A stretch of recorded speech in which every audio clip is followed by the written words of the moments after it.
Hello everyone, good morning. This is Kuldeep Mishra. In the previous video class, we have discussed the first part of the chapter first resources, and today we are going to discuss the second part of chapter resources. And yesterday I have provided you Yesterday I have provided a PDF of this topic, and I hope you all have read that topic. So today we are going to explain that topic. Be ultra attentive and let's start. So in the previous video class we have discussed some resources on the basis of origin, and that was the biotic resources and abiotic resources. So today we are going to discuss on the basis of development. So here it is, the potential resources. Potential resources is what?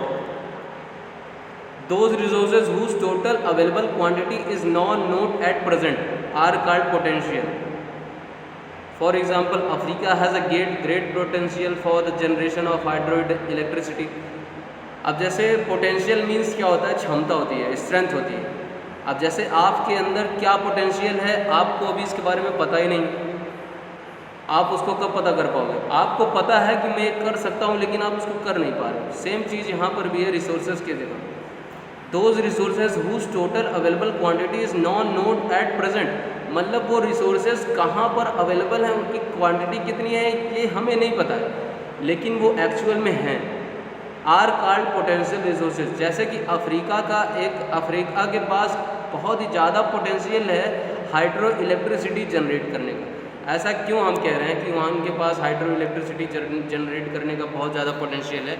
वो ऐसा इसलिए कहा जा रहा है क्योंकि वहाँ पर जो है बहुत ज़्यादा क्वांटिटी में, बहुत ज़्यादा मात्रा में जो है वहाँ पे रिवर्स हैं, लेक्स हैं, तो इस वजह से उसके थ्रू जो है वो हाइड्रो इलेक्ट्रिसिटी जनरेट कर सकते हैं. लेकिन वो ऐसा नहीं कर पा रहे हैं. ऐसा वो क्यों नहीं कर पा रहे हैं?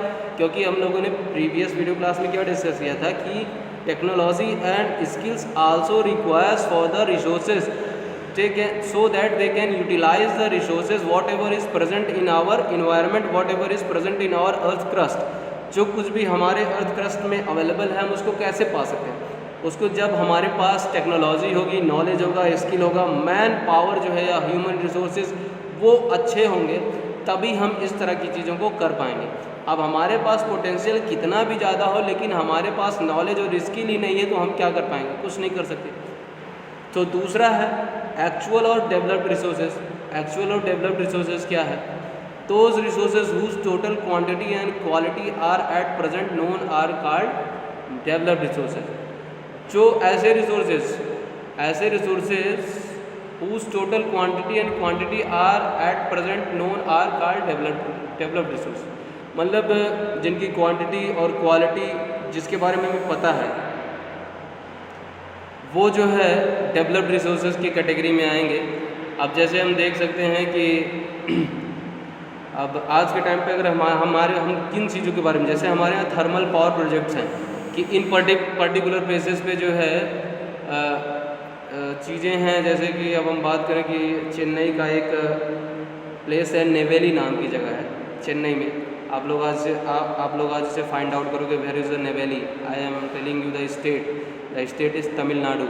तमिलनाडु में आप नेवेली एक प्लेस है, वहाँ पर आप फाइंड करोगे, वहाँ पर लिग्नाइट के रिसोर्सेज बहुत ही ज़्यादा है. और अभी प्रेजेंट में करंट न्यूज़ आई है कि अरुणाचल प्रदेश में जो है हमें कुछ मिनरल्स के रिसोर्सेज मिले हैं. ग्रेफाइट के सबसे ज़्यादा रिसोर्सेज मिले हैं अरुणाचल प्रदेश में. इंडिया का सबसे ज़्यादा ग्रेफाइट जो है वो तमिलनाडु मतलब कि अरुणाचल प्रदेश में देखने को मिला है. तो ये सारी चीज़ें हैं. तो ये कैसे पता चल पाई हमें? Through the technology and man skills and knowledge. तो इन सारी चीज़ तो उसके बारे में पता चला, तो इसको हम एक्चुअल रिसोर्सेज की कैटेगरी में रखेंगे. On the basis of renewability, renewable resources which can be renewed by the production are called renewable resources. ऐसे रिसोर्सेज जिनको हम दोबारा भी यूज़ कर सकते हैं by reproduction are called renewable resources. तो जिन रिसोर्सेज को हम दोबारा भी यूज़ कर सकते हैं, दोबारा उनका प्रोडक्शन कर सकते हैं, तो इस तरह के जो रिसोर्सेज हैं उनको हम रीन्यूएबल रिसोर्सेज बोलेंगे.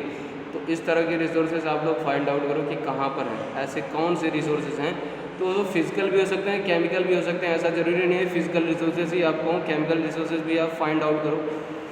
अब नॉन रिन्यूएबल मतलब कि हम जिसको दोबारा से यूज़ नहीं कर सकते, अब वो एक फिक्स क्वांटिटी में है। अब जैसे हम इसी का एग्जांपल ले लें, जैसे बोल रहा है मिनरल्स है, फॉसिल फ्यूल्स हैं।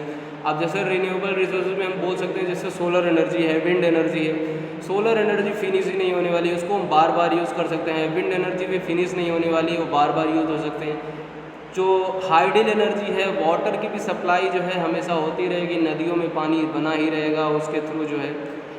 और जो फिक्स क्वांटिटी में है जैसे मिनरल्स हो गए, फॉसिल फ्यूल्स हो गए, ये फिक्स क्वांटिटी में है। इस वजह से मतलब कि ये कभी ना कभी फिनिश हो जाएंगे, तो इस वजह से इनको नॉन रीन्यूएबल कैटेगरी में रखेंगे, नॉन रीन्यूएबल रिसोर्सेज इनको बोलेंगे। On the basis of distribution, distribution के बेसिस पे हम लोग कैसे जो है इसको डिसाइड करेंगे। Resources are not uniformly distributed over the earth. जो रिसोर्सेज हैं वो पूरे हमारे अर्थ पे एक समान जो है उनका डिस्ट्रीब्यूशन नहीं हुआ है, उनका अलग अलग जगहों पर अलग अलग डिस्ट्रीब्यूशन हुआ है। जैसे कि हम मान सकते हैं कि जो रिसोर्सेज हमारे यहाँ अवेलेबल हैं वो हो सकता है किसी अदर कंट्री में ना हो, जो उनके पास अवेलेबल हो वो हमारे पास अवेलेबल ना हो। इसी वजह से हम क्या करते हैं, उनसे एक्सपोर्ट इंपोर्ट का जो ये बिज़नेस है ये चलता रहता है कि हमारे पास इस चीज़ की कमी है, आप इसको हमें सप्लाई कर दो, जो हमारे पास है हम वो आपको सप्लाई कर देंगे। दिस इज़ तो ऐसा किस वजह से, क्योंकि यूनिफॉर्मली डिस्ट्रीब्यूटेड नहीं है रिसोर्सेज।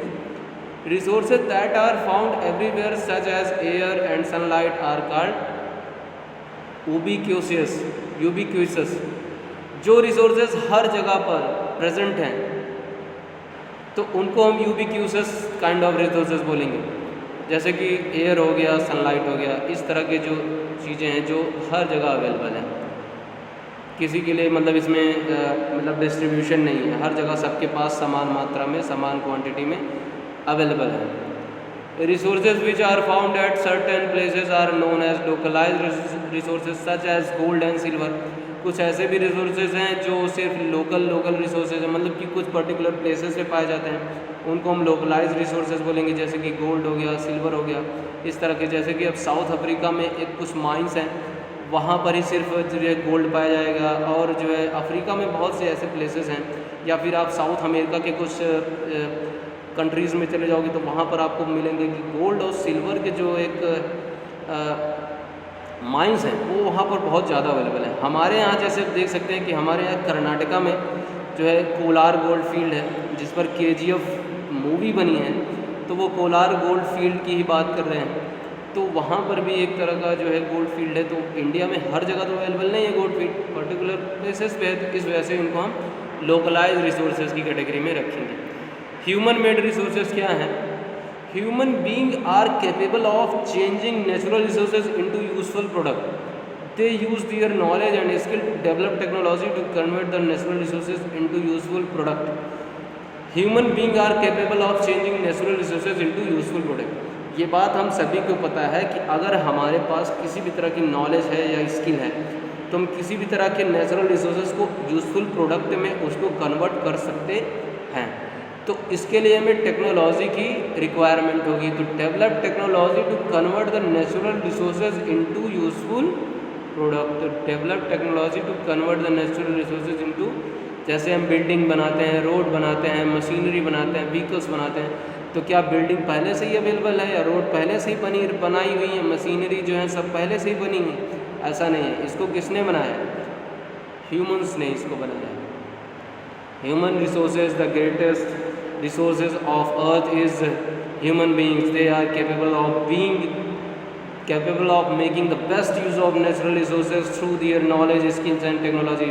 बहुत बार हमने इसको पढ़ लिया कि ह्यूमन रिसोर्सेज क्या हैं। तो ये एक तरह से अर्थ पर सबसे ग्रेटेस्ट रिसोर्सेज इनको माना गया है, क्योंकि इनके पास वो कैपेबिलिटी है कि ये किसी भी तरह के नेचुरल रिसोर्सेज को अपने नॉलेज के थ्रू, स्किल के थ्रू, टेक्नोलॉजी के थ्रू इसको किसी न किसी यूजफुल प्रोडक्ट के फॉर्म में कन्वर्ट कर सकते हैं। Conservation of resources. कंजर्वेशन मतलब क्या होता है कि संरक्षण करना। अब रिसोर्सेज का हम कंजर्वेशन किस तरह से कर सकते हैं? जैसे आए दिन हमें एडवर्टीजमेंट देखने को मिलता है, फ्यूल का कंजर्वेशन करिए, इलेक्ट्रिसिटी का कंजर्वेशन करिए। क्यों ऐसा करने को बोला जा रहा है? क्योंकि ये लिमिट है, ये फिक्स है, मतलब कभी ना कभी ये ख़त्म हो सकते हैं। इस वजह से हमें इनको क्या करना चाहिए? कंजर्व करना चाहिए, बचाना चाहिए, using natural resources carefully without wasting them is called conservation of resources. बिना उसको वेस्ट किए हुए हम नेचुरल रिसोर्सेज को केयरफुली यूज़ करें तो इस तरह के सिस्टम को हम क्या बोलेंगे, नेचुरल रिसोर्सेज बोलेंगे। So I hope you all have understand whatever I have taught you. So if you enjoyed the video, then comment in the comment box and please make your notes. And if anybody who has not subscribed my channel, then please subscribe, because when you subscribe the channel and hit the bell icon, then you will get the information whenever I uploaded my video on YouTube. So you need to subscribe and hit the bell icon as well. So thank you, have a good day, enjoy your day.